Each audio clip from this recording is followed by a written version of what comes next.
Hey neighbors, the Handyman here with Initiative Coffee Company along with 90s ska legend less than Jake Delmaro, and today we're talking about DDAL 3-8, The Malady of Elventree, writer Lisa Reinke, editors Claire Hoffman, Chris Tulach, and Travis Woodall. This is a 4-hour module for Tier 2 play, tuned for 5 8th level characters. Another trip through the Underdark takes our players to one of several sources of madness in the region. The module features a subterranean river, Koatoa, and fiends to contend with. Part 1, Hall of the Unicorn. To start, the party is invited to a celebration in the Hall of the Unicorn. Shortly, attendees start to exhibit signs of madness due to an evil-aligned Duergar fiddler. Eventually, the madness turns to violence when a riot breaks out. Elenau puts our players to work finding the source of the evil fiddler's madness. Jake, start us off with this very posh endeavor here.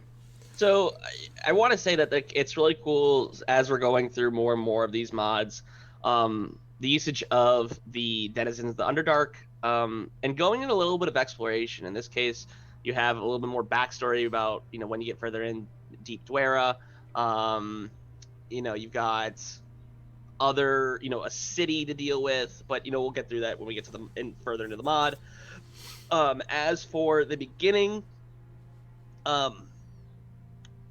it's straightforward, as there's a celebration going on. There's a fiddler going on who's a Duragar, and you get to meet a few people around, and it's a very cool, interesting. It's a very, once again, a social interaction that gives you not much, honestly, but there's notable characters there beyond the whole the enamored dancer, the would-be adventurer. You can have some funny interactions, but it's whatever. There are some interesting guests. One by which I love the most is Elisande and her blind goat, because she needs to make an appearance wherever she needs to be, and that is what it is. You can find out some other interesting info, kind of not as relevant to through the rumor mill. Not necessarily it's going to help you with this mission, because you really don't know what your mission is yet. It's kind of enjoy the festivities, and then then what happens is that the fiddler starts fiddling and doing the fiddler thing, and the pace of the ceremony or the performance picks up, and you get attacked by 4 veterans and 2 spies, which to my record is not an easy fight. No, that is a fight. mean fight. Yeah. And also what's important to note is this combat is a non-lethal combat. Yeah. Also, there are party goers elsewhere, so if somebody uses AoE, it's not contained. Right. It can hit other people. I would keep that in mind, definitely. I guess I like the idea of calm emotions and stuff, but I don't know if that's enough to stop madness almost. I don't know. I like the idea of using. It's not a bad idea. I don't think those spells are used frequently enough, because I think people just kind of default to combat a lot, especially in AL. I like the idea of breaking it down and saying hey, wait a minute, no, everything will be cool, I think calm emotions, is it a radius or is it a number of people? I would have to double check. So it might not be enough for the whole group. But well, they're suggesting silence. Yeah. If they cast silence on the player, the fiddler, that or calm emotions, it would slow down the rhythm and everyone would kind of diffuse the situation, which in and of itself makes sense, and saves you some resources. But there's also nothing stopping you from taking a long rest after. Sure. Yeah. So calm emotion, silence, they're both 20-foot radius. It can get a lot of folks, but this is a big party, so I don't know, maybe you need to work a couple of kind of places at a time based off of, or maybe you have somebody's gonna do that, maybe the combat is one less person shows up, or something like that. But then it's followed up by Elenil just going stop loudly. She says that.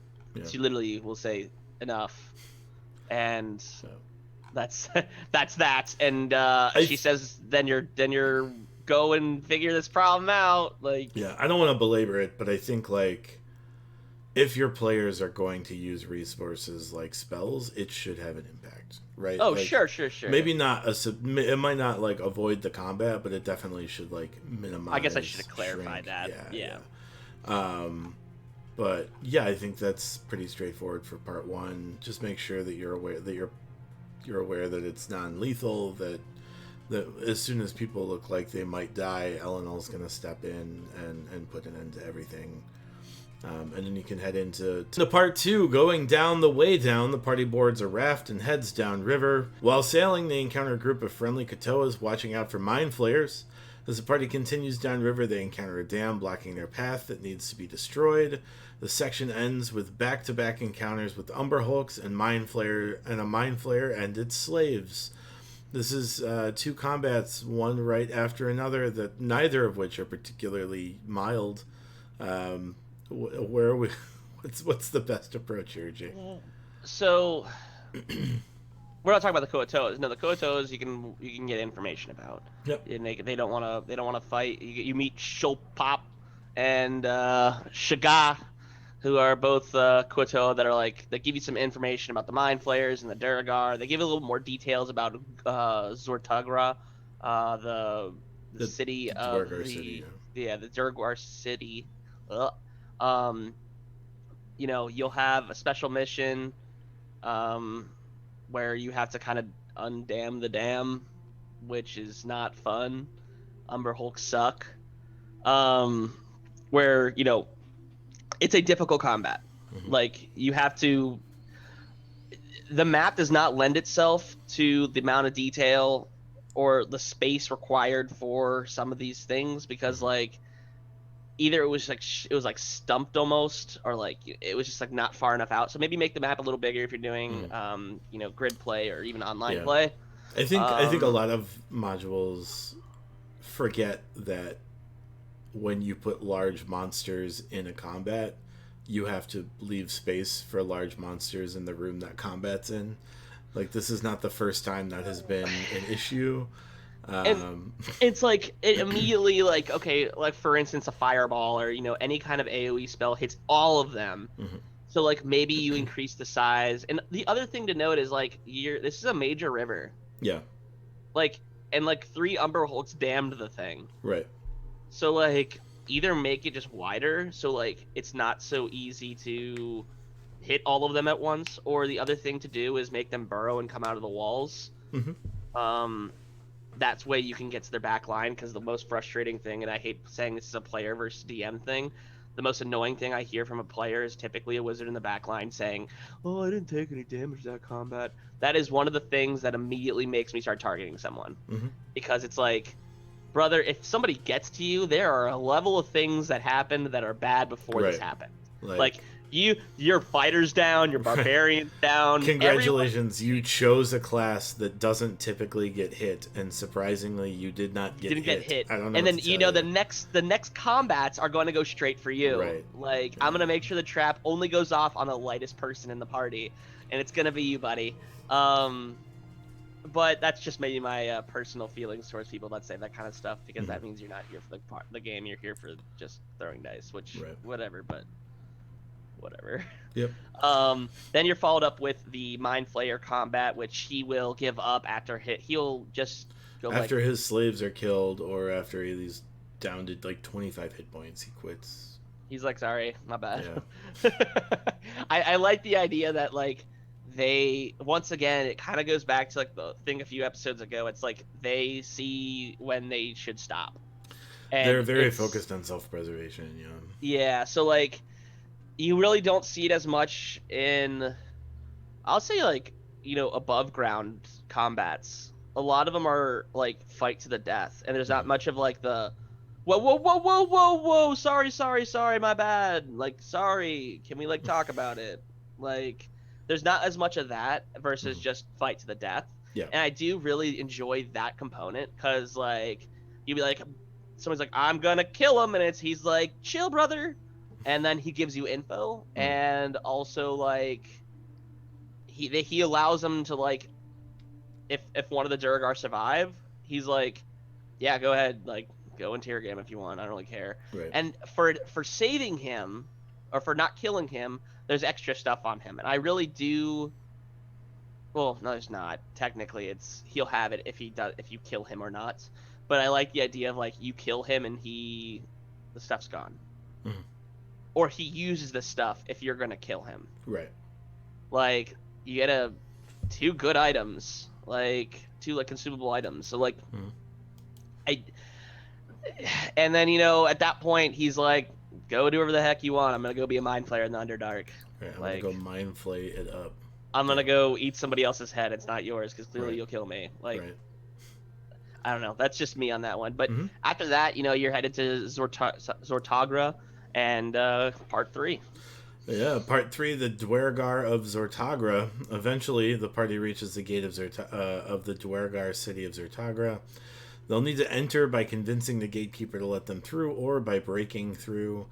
If they fail at these 3 methods, they are trampled by escaping Svirfneblins. Upon entry to the city, there are more crazed Dwergar and a coherent female that is a not Svirfneblin disguised as a Svirfneblin.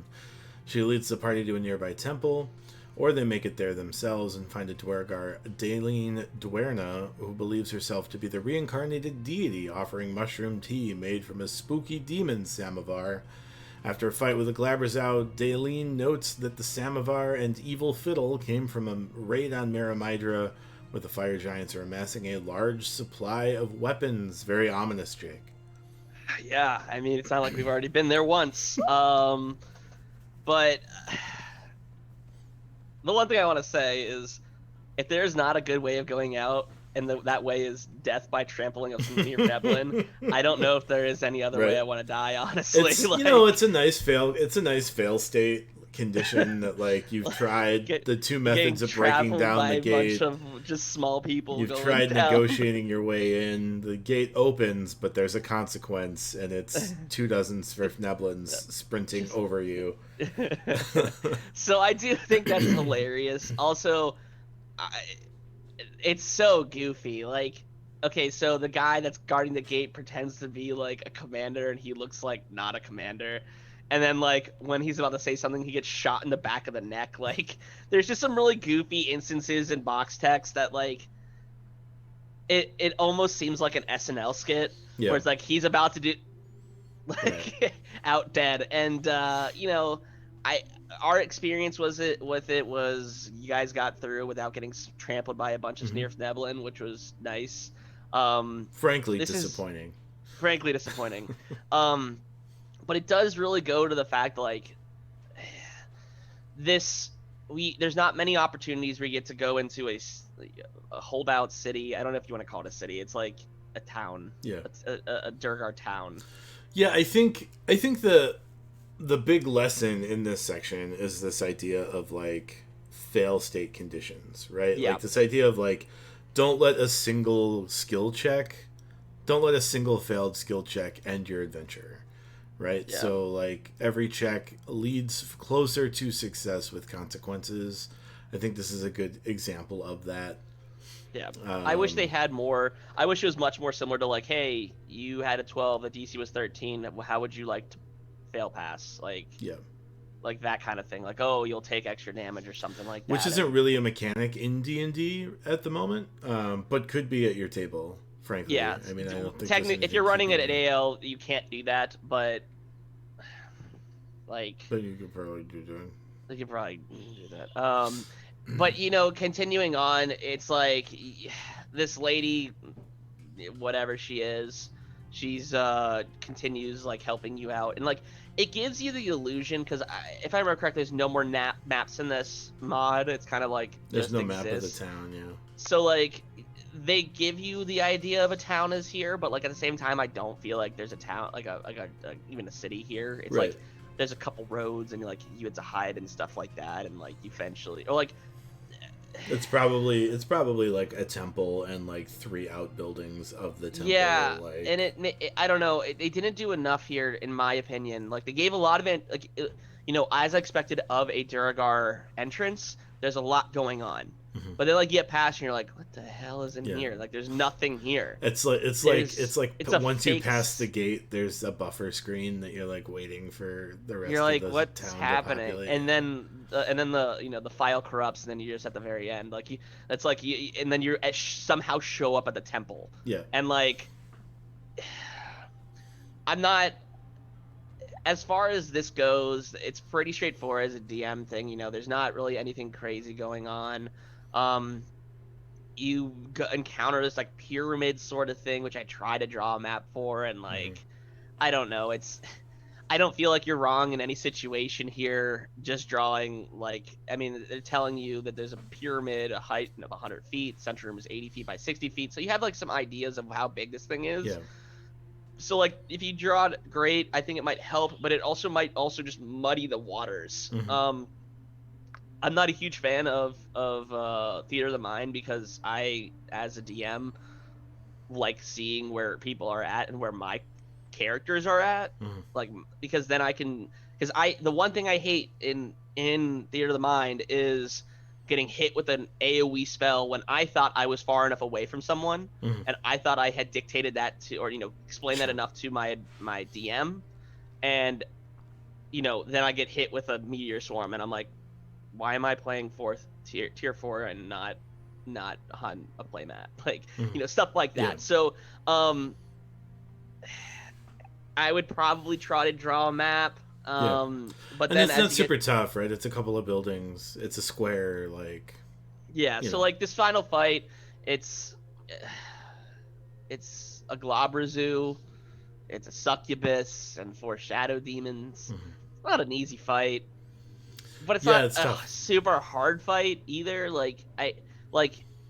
It's gonna hit hard, but your players are gonna prevail. Like your players should be with their current resources, 7th or 8th. 7th level.